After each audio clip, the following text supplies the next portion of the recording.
आज आज तो नहीं बल्कि राजा भोज की नगरी भोपाल का ये परम सौभाग्य है। मैं समझता हूं कि राजा भोज की नगरी की भोपाल के लगभग आधे से अधिक स्थानों पर जहां पर हमारे जैनालय हैं वहां चतुर्मास हो रहा है। ये परम अनुभूति जिन जिनको हो वो ताली बजाकर महाराज श्री को प्रणाम करें। और आज हम सबका ये परम संयोग है कि जब चतुर्मास हो रहा है तो हमारी दैनिक दिनचर्या भी बहुत अच्छी हो रही है। इस बहाने मुनियों के नित्य नए दर्शन हो रहे हैं, उनकी अमृत वाणी का लाभ समाज और बच्चों को मिल रहा है। और इस ऋषि परंपरा का जब हम लोग अनुसरण करेंगे तो क्षमा वाणी तो हमारे मन में विराजमान ही रहेगी, क्योंकि जो ऋषि अपना पैर जब जमीन पर डालते हैं वो कोशिश करते हैं कि चींटी भी उनके पैर से नहीं आए। तो उनकी ऋषि परंपरा के जो शिष्य होंगे वो कभी किसी को जो है सताएंगे नहीं, कभी किसी को परेशान नहीं करेंगे। आज हम सबका आचार्य विद्यासागर की तपोभूमि पूरे हिंदुस्तान में आज उनकी जय जयकार हो रही है। उसी परंपरा का और उनके अनन्य शिष्य आज हमारे मध्य और हम सबको उनकी वाणी सुनने का परम सौभाग्य मिलता है। ऐसे आचार्य प्रणव सागर जी महाराज 108 हमारे बीच में है, पूरा मुनि संघ बीच में है। दोनों हाथ उठाकर ताली बजाकर मेरी तरफ से और आप सबकी ओर से अभिवादन करें। हम सब लोग सौभाग्यशाली हैं कि हम इस परंपरा का हैं, क्योंकि महावीर के जो अंश हैं, जो जय जिनेंद्र के अंश हैं, जिनने इंद्रियों पर विजय प्राप्त कर लिया है, वो संसार पर विजय की आकांक्षा नहीं रखते। वो किसी को निर्दोष को नहीं सताते, वो किसी को परेशान नहीं करते, और वो धर्म पूछकर भी किसी को नहीं मारते। वो किसी को विवश भी नहीं करते कि अरिहंता का नाम लो, वो विवश भी नहीं करते कि नित्य मुनि संग अपनाओ, वो विवश भी नहीं करते कि रोज मंदिर जाओ, वो विवश भी नहीं करते कि रोज जो है आप पूजा अर्चना में भाग भी लो। लेकिन जो हिंदुस्तान में आकर कलमा पढ़ने पर विवश करते हैं, ऐसे लोगों को हम क्षमा नहीं कर सकते। ये हमारी परिभाषा है, ये हमारी विधा है, ये महावीर जी ने दी है। इसको हम भूलते नहीं हैं, इसको हम नहीं भूलते। यही हिंदुत्व है। हम किसी को छेड़ेंगे नहीं, लेकिन जो महावीर के अंश को छेड़ेगा तो फिर हम उसे छोड़ेंगे नहीं। ये हमारी परंपरा है। और इसलिए गुरुकुल का आज यहाँ पर बच्चे बैठे हैं, 100-125 विद्यार्थियों का एडमिशन यहाँ पर हो गया। अगर गुरुकुल परंपरा जिंदा हो गई और इस परंपरा में लोग सम्मिलित हो गए तो मानकर चलिए कि हिंदुस्तान का उद्धार अपने आप सुनिश्चित हो जाएगा, अपने आप तय हो जाएगा। आज सबसे बड़ा संकट केवल समय का और संस्कार का है।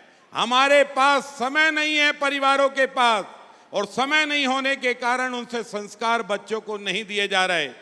और इसलिए उस संस्कार के अभाव में आज हम धीरे धीरे धीरे धीरे अपनी सारी पद्धतियों को भूलते जा रहे हैं।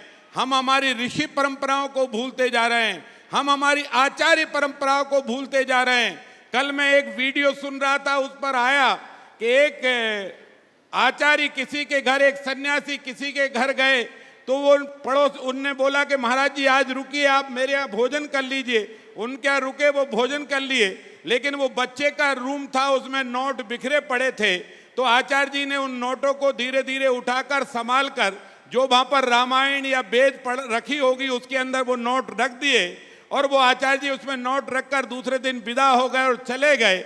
और जब 1 साल बाद वो घूम पर फिर आचार्य जी वहाँ पर आए, तो आचार्य जी जब आए तो वो बच्चे ने कहा कि, हालांकि उसके पिता ने कहा था कि महाराज जी से कुछ नहीं पूछोगे, पर वो बच्चे ने जिज्ञासावश पूछ लिया, आचार्य जी, महाराज जी, मुनि जी, संत जी, आप आए थे, मेरे इस कमरे में नोट बिखरे पड़े थे, वो नोट गायब हैं, माफी चाहता हूं, मैं आप पर आरोप नहीं लगा रहे।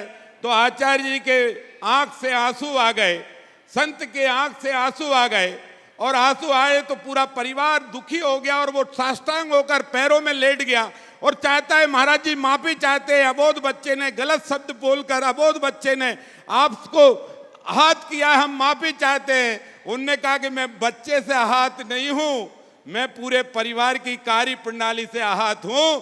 जिस रामायण को, जिस आचार्य वेद को, जिस उपनिषद को, जिस ज्ञान के भंडार को तुम लोग 1 साल से खोले भी नहीं हो, जब तुमने किताब ही नहीं खुली तो बाकी क्या किया होगा अपने परिवार के संस्कार का।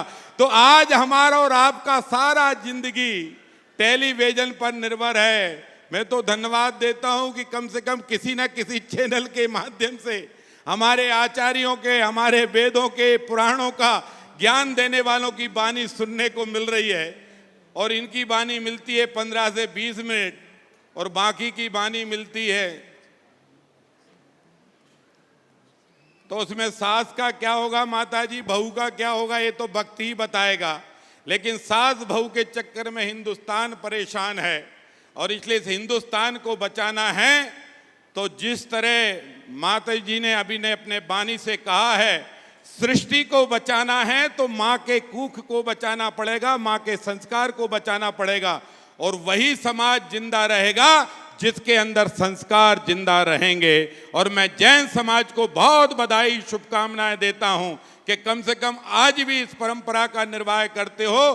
कहीं हो मंदिर जरूर जाएंगे, पहले मंदिर जाएंगे, बाद में जलपान करेंगे, बच्चों को भी मंदिर ले जाने की कोशिश करते हैं। इस परंपरा को जिंदा रखिए, आगे बढ़ाइए और आचार्य श्री का हम सब पर कृपा और आशीर्वाद बने रहेगा तो गुरुकुल और धीरे धीरे आगे बढ़ते जाएंगे। और एक दिन भारत में जब गुरुकुल ही गुरुकुल हो जाएंगे तो ये मान कर चलिए कि नित्य नूतन महावीरों के दर्शन करने का अवसर हम सबको प्राप्त होगा। नित्य नूतन महावीर हमको मिलेंगे। पाटलिपुत्र कोई ना कोई नया आविष्कार इस धरती को देगा, कोई ना कोई ज्ञान भारत की भूमि से निकलता रहेगा। मैं क्षमा चाहते हुए पूरे मुनिशंख को बारंबार प्रणाम करता हूँ, नमन करता हूँ।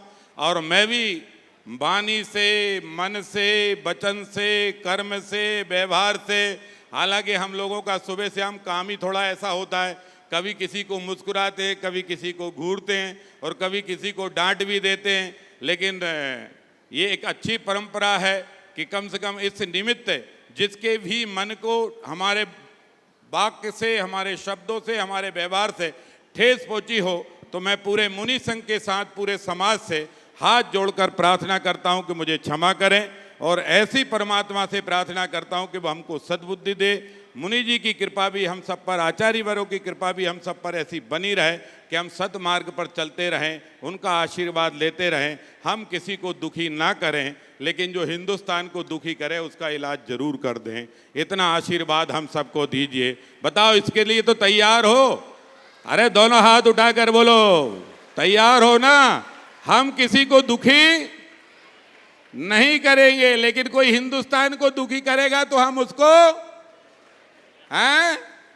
नहीं छोड़ेंगे, क्योंकि यही हमारा महावीर जी का संकल्प है, यही हमारे आचार्य विद्यासागर जी का है, यही आचार्य प्रमाण सागर जी महाराज का है, यही पूरे आचार्य और सभी का है। इसको लेकर चलिए।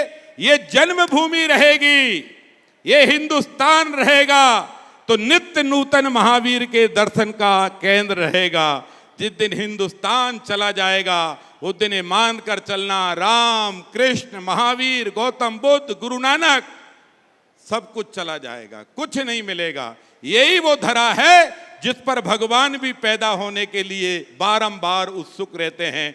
जिस धरा पर मैं और आप आए हैं, इस धरा की पूजा करते रहिए। आप सबको बहुत बहुत धन्यवाद। आप सबको परमात्मा की कृपा बनी रहे और इसी तरह हमारे मुनियों के संग का स्नेह आशीर्वाद मिलता रहे। इसी तरह परंपरा का निर्वाह करते रहें। बोलिए महावीर भगवान की। दोनों हाथ उठाकर बोलिए महावीर भगवान की। भारत माता की।